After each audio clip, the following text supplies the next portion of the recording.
Two infantry pairings can completely change how you're fighting in PvP.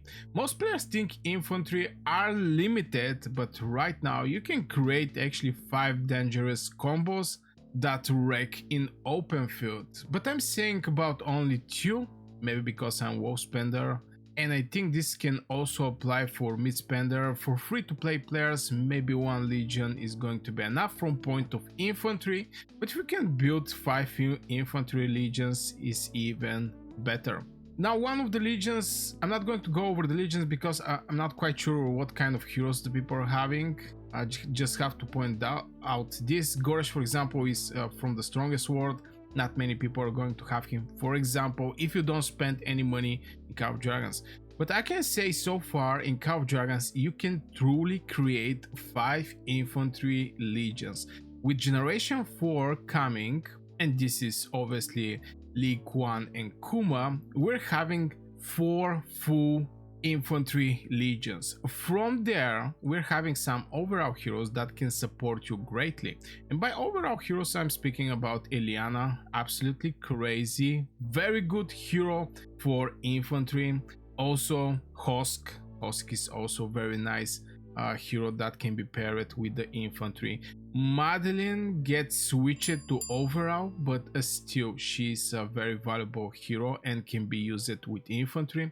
So at this point in Call of Dragons we can really create some decent 5 legions.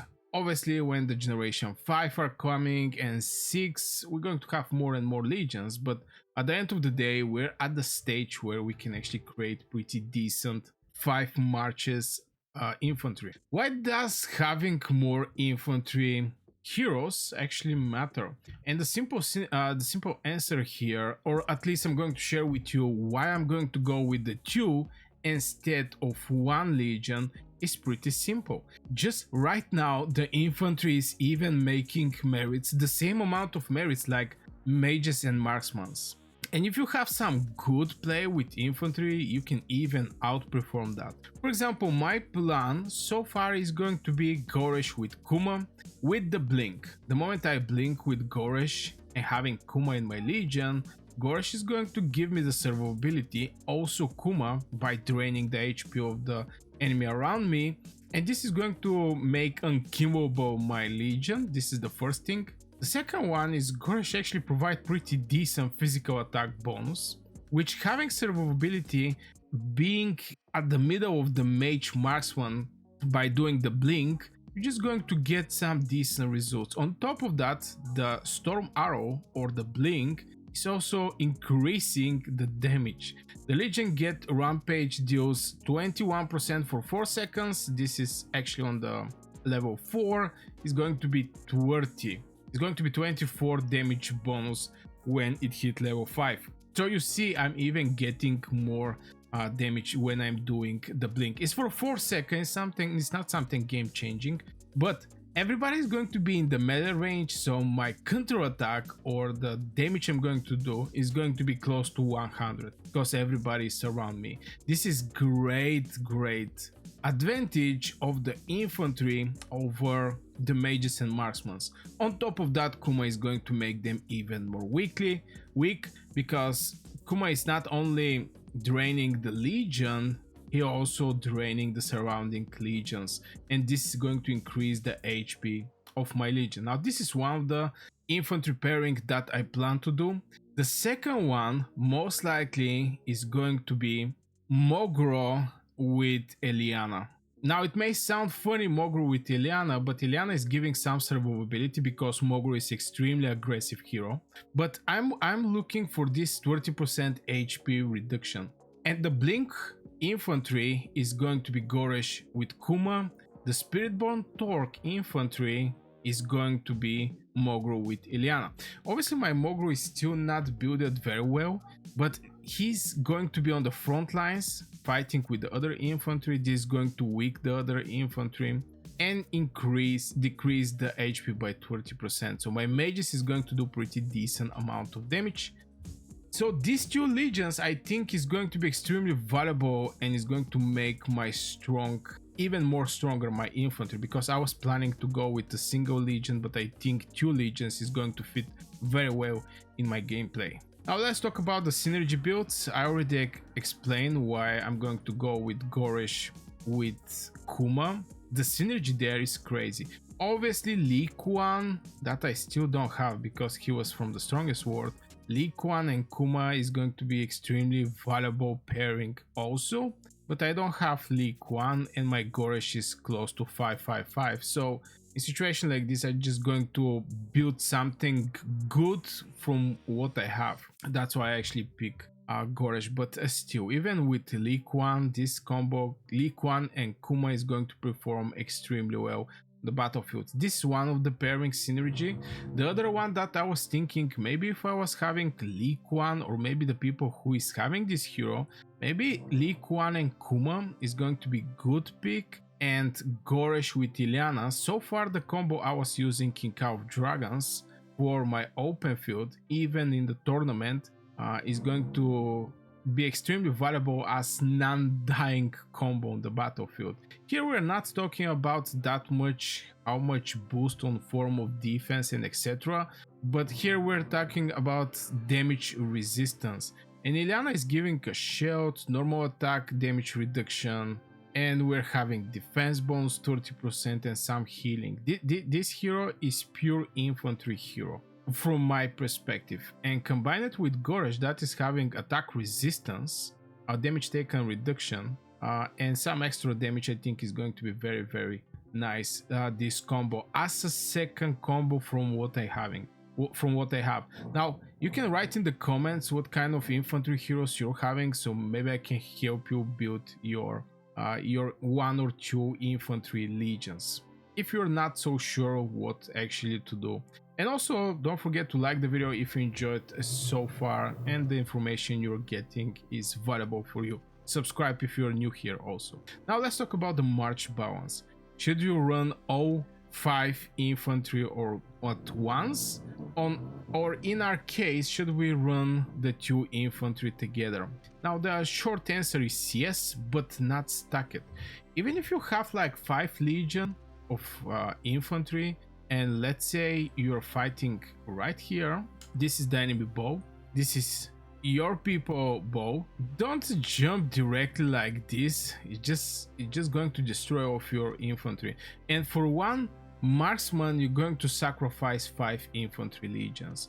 Now the way I actually suggest is use 1 blink infantry to blink at the top of the mage bow, use 1 in the front lines, obviously you're going to need 1, and the other you can just bypass the defense from left or right. You can just do that and jump in the mage marksman legion. This, now you're not going to get that much merits, maybe exception the one that is actually jumping at the middle of the marksman and mages, but you're going to bring chills. The moment you're bringing the chills and basically making the enemy marksmen and mages focus over your infantry, it's going to be way more easy for you to actually target enemy mages and marksmen, because they're going to be busy killing something that's extremely hard to get killed, and this is the infantry. They're hard to get killed. Now you can use some extra tricks like frost ring, for example, or freezing ring. I think this is a very nice one, even though that is giving magic units defense. We have to point out it's not going to apply for infantry, is going to apply only for Celestials and Vestals or the mage units, but at the end of the day is giving this 10% where everybody's going to hit you, you're going to taunt some artifact hits, you're going to taunt some rage skill execution. There are just so many things, so many benefits from the freezing ring. Majority of the people are using it with the cavalry. I also use it with cavalry. The reason behind is I can go in deep with the cavalry and use freezing ring, and since it's a cavalry, people are going to charge or focus over my cavalry. If I go with donkey, nobody's hitting my donkeys because they know that donkeys is going to use freezing ring. I think like 90% from the people actually know. If you see in the huge fight some random donkeys appear, most likely those donkeys are with freezing ring. The moment you hit them, they're going to pop up this artifact, and there is a pretty decent chance you just waste your artifacts or whatever over the donkeys, so I don't suggest that. Now let's talk about one of the most important purposes of the infantry, and this is counter matchup, or can infantry win against cavalry heavy enemy? And the short answer is actually yes. They can trap cavalry and punish ranged. And we see this over and over again when the cavalry just try to go at the bow. The majority of the time, if this is your legion, you're going to have couple infantry inside. It can be Gores Kogo with Spirit-Born Torque. The majority of the cases is going to be Spirit-Born Torque because the blink is going to be at other legion that is going to blink and stop the enemy enemy marksmen and mages for retrieving. But if this is your mage marksman bow and some cavalry heavy strike from here, all this infantry is going to go in this direction. And yes, it's hard to block the cavalry, but you're going to have some kind of front lines when the cavalry rush finish. And this is going to be the infantry that are inside. And the moment the infantry actually executes, for example, Spirit-Born Torque, I think is one of the most used artifacts, especially in situation like this. The moment, because it's like 400 rage cost is 400, this thing is going to execute extremely fast. It's going to taunt 5 enemies. The moment that they start executing Spirit-Born Torque, the ranged legions is going to punish the cavalry. And boy oh boy, cavalry are going down extremely fast. They still have pretty hard hitting artifacts, which is something that I really don't like that much, especially if I catch it when I retrieve from the battlefield. It's not a good feeling. But yeah, infantry definitely can counter cavalry heavy enemies. If you see cavalry heavy enemies, you have to go heavily over the infantry, because at these situations they're going to target the ranged legion. So if your alliance bring 50% infantry and 50% mages and marksmen, those 50% mages and marksmen is going to get punished very hard, very hard. So if you see there is so big and heavy cavalry play and also infantry, better bring melee legions. You can go out with your cavalry, you can go out with your infantry. In situation like this, it's just not safe to go with your mages or marksmen. It's just not safe. It make no sense, because they're going to jump on you when because you're squishy. Cavalry is getting 100% rage the moment they touch mage or marksman legion, basically a ranged legion. So you want to avoid that to get some extra casualties in the hospital, and just go out with infantry or cavalry. I think you're going to do good like this. So yeah, this is the 2 infantry legions I'm going to use. Don't forget to like the video if you enjoyed, or subscribe if you're new here. Share me in the comments your infantry pairing, who you're using and why, basically. You can also mention a pet if you want, it didn't actually matter, but at the end of the day, we're looking to have more infantry on the battlefield, and I'm extremely happy, even from our side or from the enemy side, but people to start actually be more supportive, because infantry mains get drained. It costs so much to be infantry main. So yeah, I wish you a great day and see you in the next video.